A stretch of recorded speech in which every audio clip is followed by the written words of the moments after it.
সরকার প্রথম থেকেই আমাদের সাথে এক ধরনের প্রহসন করার চেষ্টা করছিল। আন্দোলনের ক্ষেত্রে সরকার আমাদেরকে বারবার হাইকোর্ট দেখাচ্ছিল এবং পরবর্তীতেও নানাভাবে আন্দোলনের ন্যায্যতাকে প্রশ্ন করার চেষ্টা করছিল। কিন্তু এত কিছু করেও যখন এই আন্দোলনকে থামানো যায়নি, স্বতঃস্ফূর্তভাবে শিক্ষার্থীরা রাজপথে নেমে আসতে শুরু করেছে, তখন সরকার তার যেই চিরাচরিত রূপ, যে সে আইন শৃঙ্খলা বাহিনী ব্যবহার করে সে সহিংসতার মাধ্যমে এই আন্দোলনকে দমন করবে, সেইটার একটা প্রস্তুতি বা আভাস আমরা দেখতে পেয়েছি বৃহস্পতিবারের কর্মসূচিতে বাধা দেওয়ার মাধ্যমে। কিন্তু আমরা বলতে চাই যে এই ধরনের বাধা দিয়ে সরকার আসলে এই আন্দোলনকে দমন করতে পারবে না। সরকার আসলে প্রথম থেকে কিছু করেনি, কারণ সরকারের কাছে 18 সালে একটা অভিজ্ঞতা রয়েছে। 18 সালে আমরা দেখেছি আন্দোলনকে দমন করার ফলে আন্দোলন আরও দ্বিগুণভাবে বেড়ে গিয়েছিল। সরকার সেই ভয় থেকে এখন পর্যন্ত সরাসরি বা প্রথম থেকেই আন্দোলনে হামলা চালিয়ে নেয়। আমাদের আহ্বান থাকবে যে সরকার যাতে এই ভুলটি দ্বিতীয়বারের মতো না করে এবং যারা হামলা করেছে তাদের যাতে দ্রুত সত্য বিচারের আওতায় আনা হয়। কারণ এই আন্দোলন শিক্ষার্থীদের যৌক্তিক আন্দোলন, স্বার্থের আন্দোলন, স্বার্থের দাবি। এই আন্দোলনের শিক্ষার্থী যত মামলা নিপূরণ করা হোক না কেন, শিক্ষার্থীরা কিন্তু শেষ পর্যন্ত রাজপথে থাকবে। চলমান আন্দোলনে কত শতাংশ কোঠা আপনারা চান, এই বিষয়টা একটু ক্লিয়ার করবেন। আমরা বলেছি শুধু কেবলমাত্র অনগ্রসর জনগোষ্ঠী এবং মুক্তিযুদ্ধকে থেকে মুক্তিযোদ্ধার সন্তান পর্যন্ত কোটা থাকতে পারে, সেটা 5%-এর মতো ন্যূনতম কোটা আমরা রাখার 5% কোটা সর্বোচ্চ রাখার সুপারিশ করেছি।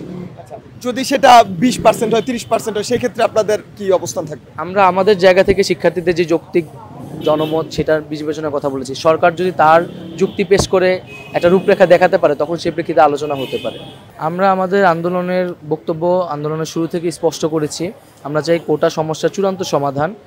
18 সালের যে পরিবর্তন, সেটিতে চূড়ান্ত সমাধান হয়নি। ফলত এই চূড়ান্ত সমাধানের জন্য সরকারকে হস্তক্ষেপ করতে হবে। 2018 সালের পরিপত্রটি সাবজুডিস, সেটি বিচারের আওতাধীন। আমরা কিন্তু সেই বিষয়টি নিয়ে কথা বলছি না, আমরা সামগ্রিক কোটা ব্যবস্থা সংস্কার নিয়ে কথা বলছি। 18 সালের পরিপত্র অনুযায়ী কী হবে, যদি পরিপত্রটি বহাল থাকে তাহলে কোটা থাকবে না, আর পরিপত্রটি বাতিল হয়ে গেলে 56% কোটায় ফিরে আসবে। আমরা কিন্তু এই দুইটির কোনো একটি কথাই বলছি না। ফলে আদালতের সাথে কিন্তু আমাদের কোনো ধরনের সম্পর্ক নেই। আমরা বলছি সকল শ্রেণীতেই কোটার একটা সংস্কার করতে, এবং সেটা 5%-এর আমরা একটা সুপারিশ করছি। তো সেই জায়গাটিতে সরকারের হস্তক্ষেপ করার সুযোগ রয়েছে। বিভিন্ন আইন বিশেষজ্ঞরা ওই কথা বলছেন, কিন্তু সরকার আসলে দাবি পূরণের কোনো সদিচ্ছা তাদের নাই। এ কারণে সারা নানান অজুহাত দেখিয়ে আসলে শিক্ষার্থীদের আন্দোলনকে কালক্ষেপণ করার চেষ্টা করছে। 1 জুলাই থেকে আমরা 4 দফা দাবি পেশ করি। তখন কিন্তু আমরা 4 দফার মধ্যে প্রথম দফা বলছিলাম 18 পুনর্বত্র বহাল রেখে, দ্বিতীয় দফাতে বলেছিলাম কমিশন গঠন করে কোটা সংস্কার করতে। আমরা প্রথম থেকে কোটা সংস্কারের কথা বলে আসছিলাম। পরবর্তীতে যখন 18 সালের পরিপত্রটি নিয়ে বিচারালয়ে নানা ধরনের কথা তারা বলছেন, যেটি আদালতে যেহেতু আছে, তখন আমরা বলছি তাহলে নতুন পরিপত্র জারি করার সুযোগ কিন্তু সরকারের আছে, এবং এটি যদি সংসদে আইন পাশের মাধ্যমে হয় তাহলে সেটির একটা যথাযথ বিধিবদ্ধভাবে এই সমাধানটি হয়।